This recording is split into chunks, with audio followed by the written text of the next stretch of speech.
আমন্ত্রণ জানাচ্ছি প্রবাস কণ্ঠ রাতের বুলেটিনে, পাওয়ার্ড বাই মাই এনজেট্রি। শুরুতেই জানাবো আজকের প্রধান শিরোনামগুলো। মালয়েশিয়ায় অবৈধ অভিবাসী সাপ্লাই করা মাই পিআরধারী বাংলাদেশি প্রবাসী আটক। ক্যামেরন হাইল্যান্ডসে আবার অভিযান, বাংলাদেশি সহ 12 অবৈধ অভিবাসী ও একজন নিয়োগকর্তা গ্রেপ্তার। যথাযোগ্য মর্যাদায় কুয়ালালামপুরে জুলাই শহীদ দিবস পালিত। এবং মালয়েশিয়ায় মাহসা লিডারশিপ অ্যাওয়ার্ড পেলেন বাংলাদেশি শিক্ষার্থী। দেখছিলেন শিরোনাম, এবার বিস্তারিত। আপনিও কি আপনার নেক্সট ট্রিপ প্ল্যান করছেন? তাহলে আপনার জন্যই মাই এনজেট্রি, যেখানে এয়ার টিকেটস এবং হোটেল সব পাওয়া যাবে এক প্ল্যাটফর্মে, with a very affordable fares and endless options. With my এনজেট্রি আপনার ভ্রমণ হবে একদম নিশ্চিন্তে।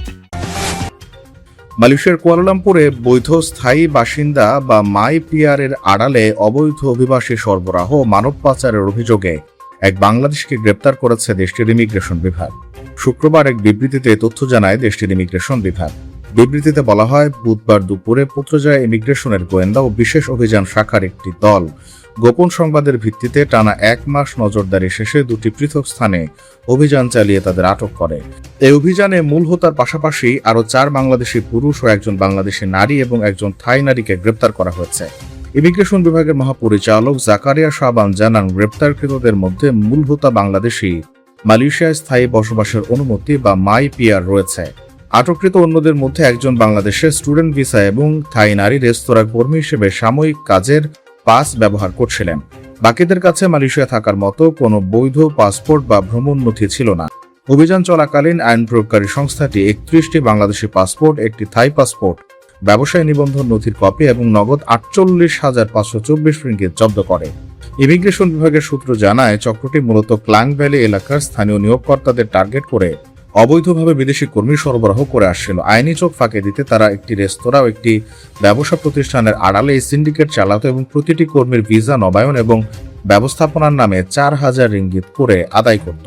বর্তমানে আটকদের পরবর্তী পদক্ষেপের জন্য পুত্রজয়া ইমিগ্রেশন অফিসে রাখা হয়েছে। এছাড়া তদন্তে সহায়তার জন্য আরও 4 স্থানীয় নাগরিক এবং একজন বাংলাদেশিকে নোটিশ দেওয়া হয়েছে। মালয়েশিয়ায় থাকেন, আন্তর্জাতিক কর্মপরিবেশে স্মার্ট ও সফল ক্যারিয়ার করতে প্রস্তুত, তবে আপনাকে খুঁজছে প্রাণ মালয়েশিয়া। সমগ্র মালয়েশিয়া জুড়ে বিভিন্ন পদে আপনি হতে পারেন আমাদের পরবর্তী টিম মেম্বার। আপডেটেড সিভি সহ হোয়াটসঅ্যাপ করুন এই নম্বরে। মালয়েশিয়ার ক্যামেরন হাইল্যান্ডসের ব্লু ভ্যালি এলাকার সবজি খামারগুলোতে অভিযান চালিয়ে বাংলাদেশ, মিয়ানমার এবং ইন্দোনেশিয়ার 12 জন অবৈধ অভিবাসী শ্রমিককে আটক করেছে দেশটির জেনারেল অপারেশন অ্যাকশন ফোর্স। একই সঙ্গে অবৈধভাবে বিদেশি শ্রমিক নিয়োগের অভিযোগে এক স্থানীয় মালয়েশিয়ার নিয়োগকর্তাকেও গ্রেপ্তার করা হয়। শুক্রবার বেলা 11:40 দিকে পিজিএ এবং পাহাং রাজ্য প্রয়োগকারী ইউনিট যৌথভাবে জালান ব্লু ভ্যালির কাছে কাম্পুং রাজার একটি প্রাঙ্গণে এই ছুটিকা অভিযান পরিচালনা করে। পিজিএ দক্ষিণ পূর্ব ব্রিগেডের commander senior assistant commissioner Ahmed Razzi Hossain আজ এক বিবৃতিতে জানান, গোপন তথ্যের ভিত্তিতে অভিযান চালানো হয়। আটককৃত বিদেশি শ্রমিকদের বয়স 23 থেকে 48 বছরের মধ্যে। তারা কোনো বৈধ ওয়ার্ক পারমিট বা কাগজপত্র দেখাতে ব্যর্থ হয় তাদের আটক করা হয়। প্রাথমিক জিজ্ঞাসাবাদে জানা গেছে, তারা ওই এলাকার বিভিন্ন খামারে ভিন্ন ভিন্ন নিয়োগকর্তার অধীনে কাজ করতেন এবং তাদের মাসিক বেতন ছিল 1200 থেকে 1700 রিঙ্গিত। আহমেদ রাজি হোসেন আরও বলেন, অবৈধ অভিবাসীদের আশ্রয় এবং কাজে নিয়োগ দেওয়ার অপরাধে এক স্থানীয় মালয়েশিয়ার নাগরিককে আটক করা হয়েছে। পরবর্তী আইনি পদক্ষেপের জন্য আটক সবাইকে ক্যামেরন হাইল্যান্ডস জেলা পুলিশ সদর দপ্তরে পাঠানো হয়। কুয়ালালামপুরে বাংলাদেশ হাইকমিশনের উদ্যোগে যথাযোগ্য মর্যাদা, গভীর শ্রদ্ধা এবং ভাবগাম্ভীর্যের সঙ্গে জুলাই শহীদ দিবস পালিত হয়েছে। দিবসটি উপলক্ষে আয়োজিত অনুষ্ঠানে মালয়েশিয়ায় বসবাসরত প্রবাসী বাংলাদেশি, বিভিন্ন সামাজিক ও সাংস্কৃতিক সংগঠনের প্রতিনিধি, সাংবাদিক, কমিউনিটি নেতা এবং বাংলাদেশ হাইকমিশনের কর্মকর্তা কর্মচারীরা অংশগ্রহণ করেন। পবিত্র কোরআন থেকে তেলাওয়াতের মাধ্যমে অনুষ্ঠান শুরু হয়। পরে জুলাই শহীদ দিবস উপলক্ষে গণপ্রজাতন্ত্রী বাংলাদেশ সরকারের মহামান্য রাষ্ট্রপতি এবং প্রধানমন্ত্রীর বাণী পাঠ করা হয় এবং ঐতিহাসিক এই দিবসটি উপলক্ষে সংস্কৃতি বিষয়ক মন্ত্রণালয় কর্তৃক নির্মিত জুলাই অনির্বাণ শীর্ষক প্রামাণ্যচিত্র প্রদর্শিত হয়। পরবর্তীতে জুলাই শহীদ দিবসের তাৎপর্য নিয়ে আলোচনা পর্বে বক্তব্য দেন হাইকমিশনার মঞ্জুরুল করিম খান চৌধুরী এবং আরও বক্তব্য রাখেন প্রবাসী বাংলাদেশি কমিউনিটির নেতা এবং বিশিষ্ট ব্যক্তিবর্গ। অনুষ্ঠানের শেষ পর্বে জুলাই গণ অভ্যুত্থানে সকল শহীদদের রুহের মাগফিরাত কামনা, আহতদের দ্রুত ও পূর্ণ সুস্থতা এবং বাংলাদেশের অব্যাহত শান্তি, সমৃদ্ধি, উন্নয়ন কামনা করে বিশেষ দোয়া ও মোনাজাত অনুষ্ঠিত হয়। পরিশেষে আপ্যায়নের মাধ্যমে অনুষ্ঠানের সমাপ্তি ঘোষণা করা হয়। শিক্ষা ও কর্মক্ষেত্রে ধারাবাহিক সাফল্য এবং লিডারশিপ তৈরিতে বিশেষ অবদানের জন্য মালয়েশিয়ার অন্যতম শীর্ষ বিশ্ববিদ্যালয় মাহাসা ইউনিভার্সিটির আউটস্ট্যান্ডিং অ্যালামনাই লিডারশিপ অ্যাওয়ার্ড পেলেন বশির ইবনে জাফর।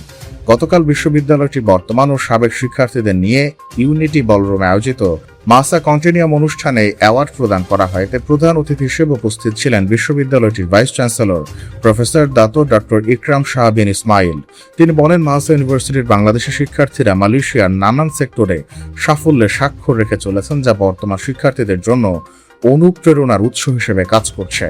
আর তাদের এই অবদানকে স্বীকৃতি দিতেই এই আয়োজন। অনুষ্ঠানের প্রথম অধিবেশনে ফোরাম স্পিকার হিসেবেও বর্তমান ও সাবেক শিক্ষার্থীদের উদ্দেশ্যে বক্তব্য রাখেন বশির ইবনে জাফর। অংশ নেন প্রশ্নোত্তর পর্বেও। বিশ্ববিদ্যালয়টির দীর্ঘ 22 বছরের ইতিহাসে প্রথমবারের মতো তাদের সাবেক শিক্ষার্থীদের জন্য আয়োজন করে।